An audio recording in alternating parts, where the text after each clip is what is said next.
L'analyse de la recevabilité d'une plainte ou d'un signalement est menée par le tiers neutre et impartial, donc par l'enquêteur, interne ou externe à l'organisation. L'analyste, qu'il soit interne ou externe à l'organisation, doit d'abord extraire de la déclaration de la personne plaignante les allégations. Les allégations étant les circonstances événementielles de temps, de lieu, les personnes qui sont témoins, pour retenir uniquement la base factuelle de sa déclaration. Donc, une fois que les allégations ont été identifiées, l'analyste se posera la question à savoir, est-ce que chacune des allégations individuellement pourrait être considérée par une personne raisonnable placée dans la même situation que la victime alléguée, donc pourrait être considérée comme étant hostile ou non désirée par cette personne.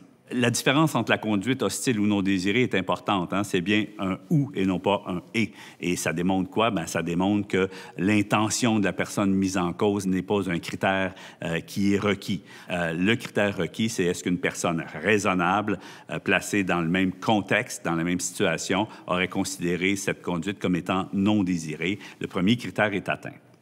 Lorsque chacune des allégations ont été identifiées, ont été analysées au plan individuel, l'analyste se posera ensuite la question si, globalement, est-ce que les conduites non désirées sont suffisamment graves ou répétées à l'intérieur d'un même continuum de temps pour constituer une conduite vexatoire? On dit souvent que le niveau de répétition requis est inversement proportionnel à la gravité des événements. Donc, plus les événements sont graves, moins ils ont besoin d'être répétés, et inversement.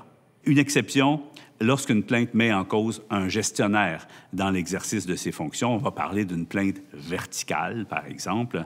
Donc, le critère supplémentaire, c'est que la personne plaignante a le fardeau de la démonstration que le gestionnaire a utilisé son pouvoir de gestion, non plus pour le bien de l'organisation, mais de manière à créer un déséquilibre, un rapport dominant-dominé avec la victime alléguée.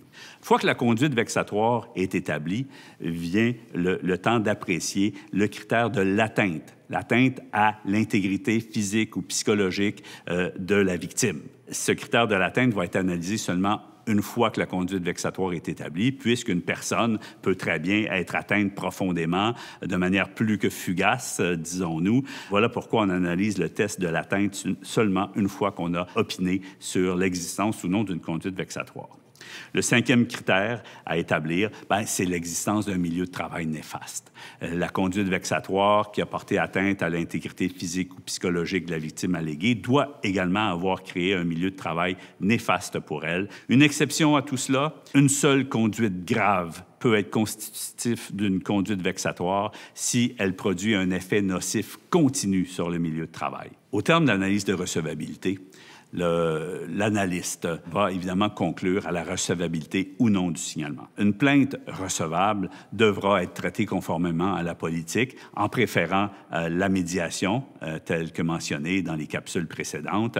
Et si la médiation était refusée ou qu'elle n'arrivait pas à permettre l'obtention d'un accord, l'enquête devra être le mode approprié de règlement du différend, donc d'analyse de la plainte qui a été considérée recevable.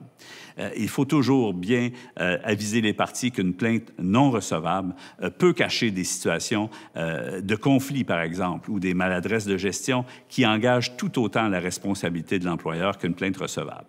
Donc, l'analyste devra accompagner son analyse de non-recevabilité par un plan d'intervention afin de recommander au gestionnaire le mode approprié de règlement du différend qui est signalé par la personne plaignante, ce mode pouvant être, encore une fois, de l'ordre du coaching, de la facilitation, de la médiation, du rétablissement d'équipes de travail ou d'autres mesures visant à adapter les ressources au plan structurel ou organisationnel afin de créer un milieu de travail sain.